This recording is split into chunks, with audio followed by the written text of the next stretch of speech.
पिता, पुत्र और पवित्र आत्मा के नाम पर आमीन।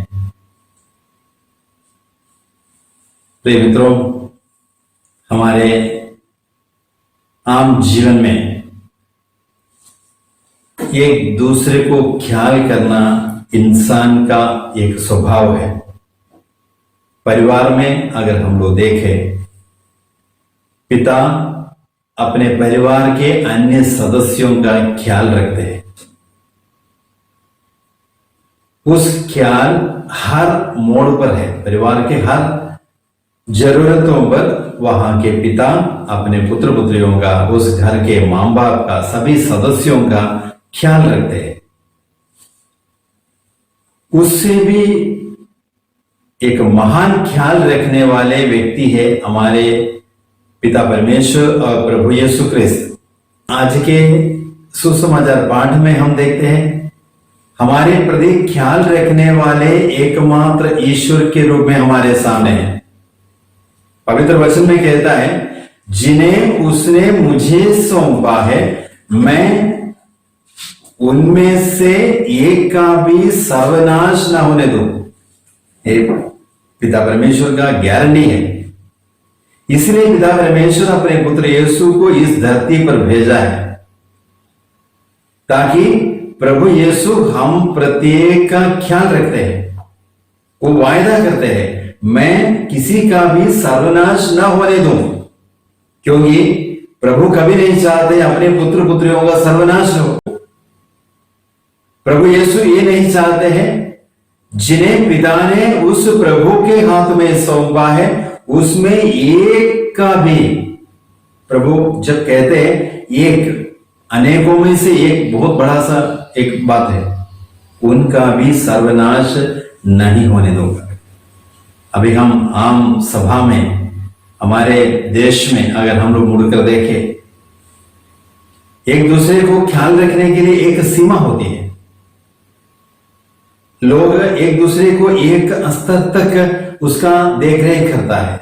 जब उनके हाथ से छूट जाता है, ये लोग कहते हैं अभी मेरी बस की बात नहीं।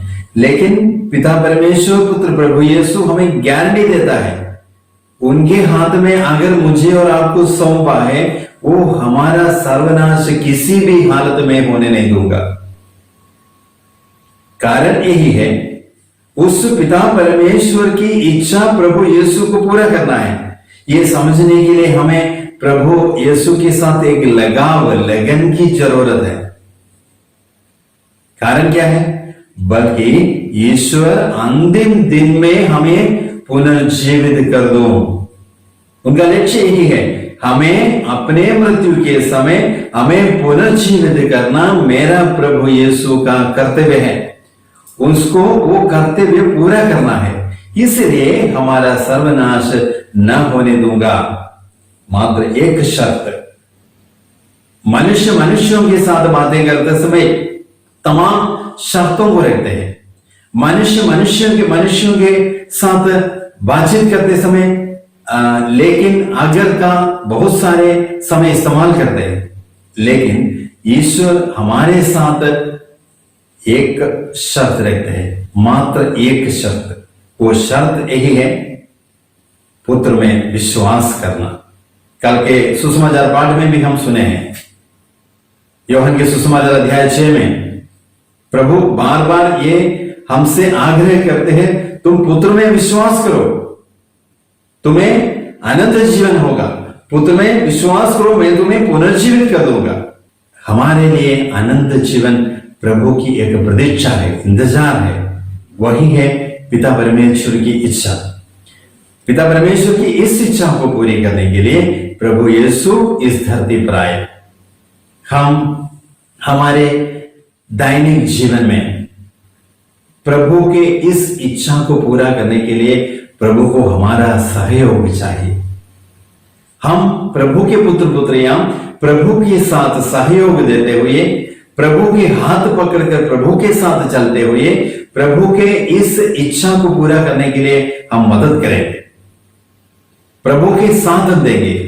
मेरे प्रार्थना सिर्फ यही होना है, प्रभु बस मेरे लिए आपकी कृपा बस प्रभु की कृपा पर चलने के लिए हम सक्षम हो जाए, प्रभु की इच्छा समझने के लिए प्रभु हमें कृपा दे।